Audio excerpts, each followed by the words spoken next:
Kenapa tempat peribadatan di zaman Nabi Musa namanya Ka'bah? Di zaman Yesus Kristus namanya sinagog. Dan di zaman sekarang namanya gereja. Silakan pendeta.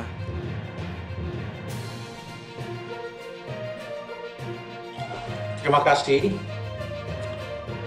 Dalam Alkitab Bahasa Indonesia terjemahan baru yang dikeluarkan oleh Lembaga Alkitab Indonesia, ada istilah-istilah yang menggambarkan tempat pertemuan ataupun rumah Allah. Beberapa istilah itu disebutkan. Yang pertama, dalam Keluaran 25 ayat 9 disebutkan di sana kemah suci.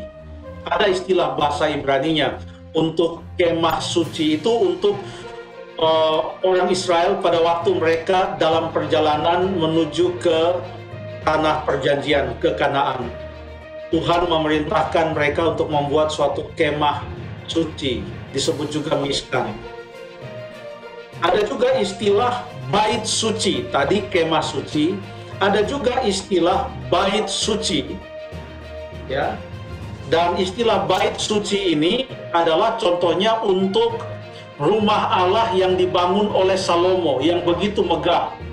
Ini bukan hanya sebuah tenda atau kemah, tetapi sebuah infrastruktur atau bangunan yang sangat megah.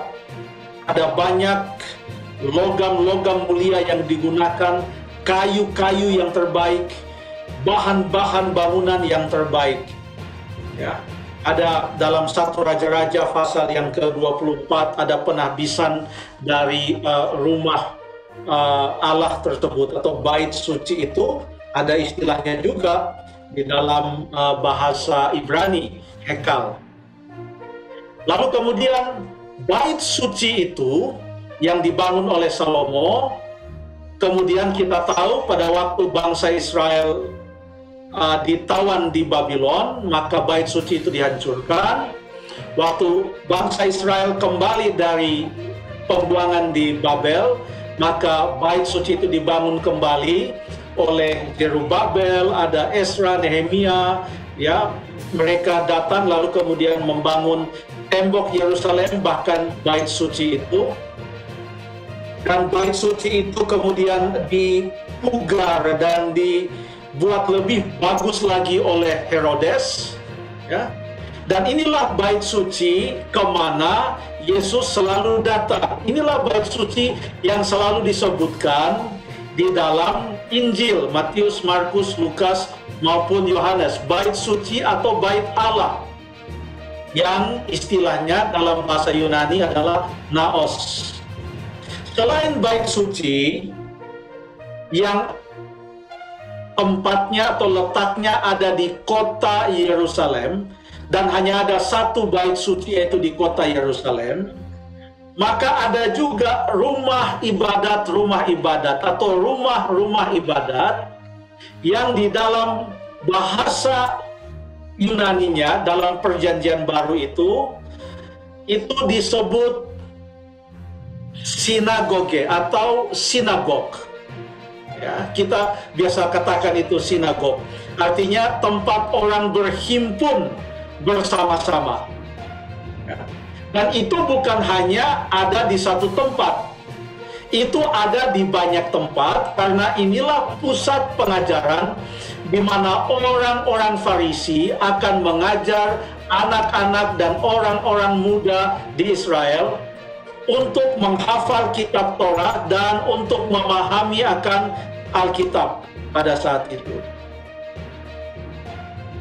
Kata sinagog ini atau sinagoge ini digunakan di dalam perjanjian lama, Alkitab perjanjian lama yang ditulis dalam bahasa Yunani yang istilahnya adalah Septuagint atau Septuaginta. Ini adalah Alkitab perjanjian lama dalam bahasa Yunani. Maka jemaah orang Israel, jemaahnya, perkumpulan orang Israel yang terdiri dari orang-orang, bukan bangunan, Itu di dalam Keluaran 16 ayat 1, jemaah di padang gurun. Mungkin kita baca saja ayat ini di dalam Keluaran pasal yang ke-16 ayat 1. Jeff, saya yakin ini pertanyaan terakhir. Keluaran 16 ayat 1 mengatakan, setelah mereka berangkat dari Elim, tibalah segenap jemaah Israel di padang gurun Sin. Jemaah di padang gurun. Jemaah ini di dalam Septuagint disebut sinagoge. Ya, sinagog. Ya, bahasa Inggris, sinagog. Nah, sekarang coba kita baca jemaah di padang gurun yang di dalam Keluaran 16 ayat 1 di Septuagint disebut sinagoge. Ya. Maka jemaah yang sama, jemaah padang gurun, coba kita baca dalam perjanjian dalam Kisah pasal yang ke-7 ayat yang ke-38. Kisah 7 ayat yang ke-38. Ayat di sana berkata, Musa inilah yang menjadi pengantara dalam sidang jemaah di padang gurun. Sidang jemaah di padang gurun. Sidang jemaah ini di dalam bahasa Yunaninya, di dalam ayat ini adalah,